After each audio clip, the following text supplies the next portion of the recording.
রিপন পেছনে দৌড়ালো, কিন্তু নদীর ধারে পৌঁছে দেখলো কেউ নেই, শুধু নদীর জলে জ্যোৎস্না কাঁপছে। রাতটা ভর রিপন ঘুমাতে পারল না। মনে হচ্ছিল রিমি তার জীবনে যেমন রহস্য তেমন প্রয়োজন। সে একদিকে ভয় পাচ্ছে, অন্যদিকে তার প্রতি টান বাড়ছে। প্রতিদিন ভোরে রিপন ডায়েরিতে লিখল, রিমি, তোমাকে আমি বুঝতে পারি না, কিন্তু আমি জানি আমার হৃদয়ের প্রতিটা স্পন্দনে তোমার নামই বাজে। তুমি কে তা আমার জানার দরকার নেই, শুধু থেকো যেভাবে আছো। বাইরে তখন সূর্য উঠেছে, নদীর পাড়ে হালকা কুয়াশা, কুয়াশার মাঝে দেখা গেল এক ছায়া। চুলে হাওয়া লাগছে, মুখে হালকা হাসি। রিমি, সে দূর থেকে রিপনের দিকে তাকালো। ঠোঁট নেড়ে কিছু বলল, কোনো শব্দ শোনা গেল না, শুধু ঠোঁটের নড়াচড়ায় রিপন বুঝল ভালোবাসা মানে দেখা নয়, অনুভব করা। আর নদীর জলে তখন সূর্যের আলো ঝিলমিল করছে, যেন পৃথিবীর সব আলো আজ তাদের মাঝেই থেমে আছে। নদীর জলে আজ তাদের চাঁদের আলোটা একটু আলাদা লাগছিল, যেন কারোর চোখের মায়া এসে পড়েছে পানির ওপরে। রিপন একা একা বসে আছে ঘাটের পাথরে, দুহাত পানিতে ছুঁয়ে। তার মনটা আজ অদ্ভুত নরম, ঠিক যেন মেঘে ঢাকা ভোরের মতো। চাঁদের আলো ভাঙছে ঢেউে ঢেউে। রিপন মনে মনে বলল, রিমি, তুমি কেমন মানুষই নাকি মানুষই না? রিমি তখন পাশে এসে দাঁড়ালো, মৃদু হাসিতে চুলগুলো বাতাসে উঠছে, কিন্তু সে হাসির ভেতরে এক ভয়ঙ্কর নীরবতা। রিপন জিজ্ঞাসা করল, তুমি হঠাৎ চলে যাও কোথায়? যখন আমি খুঁজি তখন তোমাকে পাওয়া যায় না। রিমি শুধু মুচকি হাসলো, বলল, না কিছু। হঠাৎ এক হাওয়া এসে তাদের মাঝে দূরত্ব রেখে গেল। সে হাওয়া একটা ঠান্ডা গন্ধ ছিল, যেন ফুলে নয় জাদুতে মেশা গন্ধ। রিপন অজান্তেই বলল, তুমি যদি হারিয়েও যাও আমি বাঁচব না রিমি। রিমির চোখে এক ফোঁটা জল চিকচিক করলো, বলল, আমি তোমাকে হারাবো না রিপন, শুধু যদি তুমি ভয় না পাও। রিপন অবাক, ভয়? কিসের ভয়? রিমি তার হাতটা ধরলো, কিন্তু রিপনের মনে হলো হাতটা যেন বরফের মতো ঠান্ডা। একদিন তুমি সব জানবে রিপন, তখন যদি তুমি চলে যাও আমি কিন্তু বাঁচব না। রিপনের বুক কেঁপে উঠল। চুপচাপ নদীর ধারে বসে তারা দুজন, রিমির মুখে চাঁদের আলো, চোখে অদ্ভুত এক গভীরতা। রিপন ভাবছে এই মেয়েটা যেন কোনো রহস্যর ভেতরে লুকানো। রাতবারে নদীর ওপারে একটা ঝড়ের আলো দেখা যায়। রিমি বলে, রিপন, আজ তুমি ঘরে যাও, তুমি, আমার কাজ আছে। রিপন কিছু বলতে গিয়েও থেমে যায়।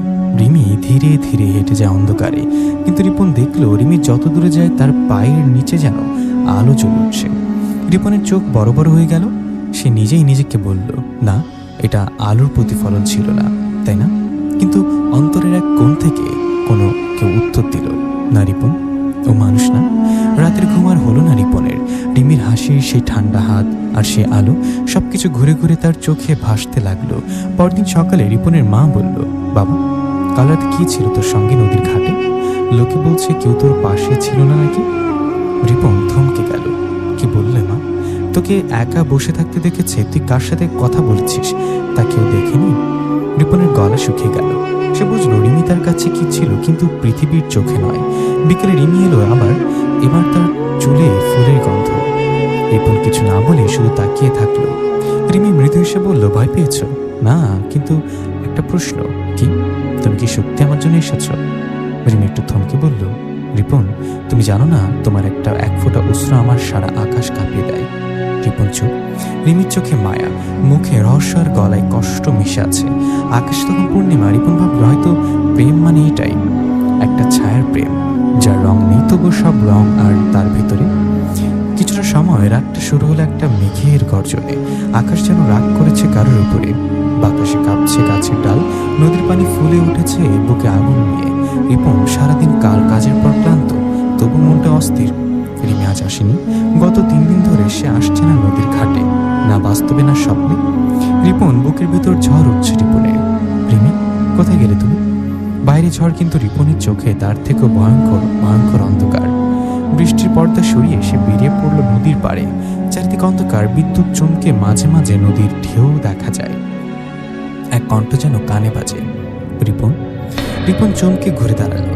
কে যেন তার নাম ধরে ডাকলো, কিন্তু কেউ নেই, শুধু নদীর জলের শব্দ আর বাতাসের আওয়াজ। সে পাথরের কাছে গিয়ে দাঁড়ালো যেখানে রিমি প্রায়শই বসত। বাতাসে হঠাৎ একটা ফুল উড়ে এলো, ভিজে মাটিতে পড়ল। রিপন সেটা তুলে নিল। ফুলটা সাদা, কিন্তু চোখের সামনে এক ফোঁটা আলো ঝলসে উঠল ফুলের ভেতর থেকে। রিপন ভয় পেয়ে ফুলটা ফেলে দিল। ফুলটা মাটিতে পড়া মাত্রই হারিয়ে গেল। রিপন হাঁপাতে লাগলো। এ কেমন ব্যাপার? বৃষ্টি আরো জোরে নামছে। আকাশে বজ্রপাত, কিন্তু এক মুহূর্তের জন্য সে দেখল নদীর ওপারে একটা মেয়ে দাঁড়িয়ে আছে। সাদা পোশাকে, চুল বাতাসে উঠছে, চোখে অদ্ভুত দীপ্তি। রিমি! রিপন চিৎকার করে ডাকল, কিন্তু পরের মুহূর্তেই সেই মেয়েটা মিলে গেল ধোঁয়ার মতো। রিপন পাগলের মতো দৌড় দিল নদীর দিকে। বৃষ্টির জলে পা পিছলে পড়ে গেল, কাদা ঠান্ডা ভিজে কষ্ট, তবুও চিৎকার করল, রিমি কোথায় গেলি তুমি? কোনো উত্তর নেই, শুধু বাতাসে এক মিষ্টি গন্ধ ভাসে, ফুলের গন্ধ, রিমির প্রিয় সেই সুগন্ধি গন্ধটা। রিপন হাঁপাতে হাঁপাতে নদীর ধারে বসে পড়ে। চোখ বন্ধ করতেই মনে হয় তার কপালে কেউ ঠোঁট ছুঁয়ে গেল। সে চোখ খুলে দেখল কেউ নেই। এক উষ্ণতা ছড়িয়ে পড়ে তার মাঝে। মনে হলো কেউ তাকে আলতো করে বুকে টেনে নিয়েছে। মৃদুস্বরে রিপন মৃদুস্বরে বলল, তুমি এসছো তাই না রিমি? একটা কণ্ঠ বাতাসে মিশে আছে। আমি আছি রিপন, কিন্তু এই পৃথিবীর মতো করে না। রিপন চোখ ভিজে ওঠে। সে বলল, তুমি যদি না থাকো আমি বাঁচবো না রিমি। আমি আছি, শুধু তুমি বিশ্বাস রাখো, আমি তোমাকে দেখছি, তোমার পাশে আছি। এরপর বাতাসে যেন মৃদু আলো পর্দা নড়ে উঠল। রিপন দেখল তার চারপাশে ছোট ছোট আলোর কণা ভেসে আসছে, যেন অচেনা কোনো শক্তি তাকে ছুঁয়ে যাচ্ছে। বজ্রপাতের আলোয় মুহূর্তের জন্য সে দেখল রিমি তার সামনে দাঁড়িয়ে, চুল ভেজা, চোখে মায়া, কিন্তু পরক্ষণেই হারিয়ে গেল। রিপন দৌড়ে গেল, চিৎকার করল, রিমি ফিরিস না কেন আমার কাছে? কেউ উত্তর দিল না। শুধু একটা জোনাকি এসে বসলো তার হাতে। রিপন তাকিয়ে রইল। জোনাকির পিঠে লেখা যেন ক্ষীণ আলোয় ঝলমল করছে, ভয় পেও না রিপন। রিপন হাঁটু গেড়ে বসে পড়ল, দুই হাত দিয়ে মাথা ঢেকে কাঁদতে লাগলো। তার কান্নার শব্দ মিশে গেল বৃষ্টির শব্দে। রাতটা কেটে গেল সেই নদীর পাড়ে। ভোরে গ্রামের কিছু মানুষ তাকে খুঁজে পেয়ে বাড়ি নিয়ে গেল। সবার প্রশ্ন, রাতে কার সাথে ছিল? রিপন শুধু বলল, ও ছিল। কিন্তু কেউ তাকে বিশ্বাস করল না। রিপনের চোখে রিমির ছায়া, রিমির গন্ধ, রিমির অদ্ভুত উপস্থিতি রয়ে গেল। সেদিন থেকে রিপন প্রতিদিন রাতে নদীর ধারে যায়। যখন বাতাসে ফুলের গন্ধ আসে, সে জানে রিমি কোথাও কাছেও আছে, কিন্তু দেখা যায় না, স্পর্শ করা যায় না। রাতে শেষে রিপন লিখে তার ডায়েরিতে, ভালোবাসা হয়তো দেখা যায় না, কিন্তু অনুভব করা যায়।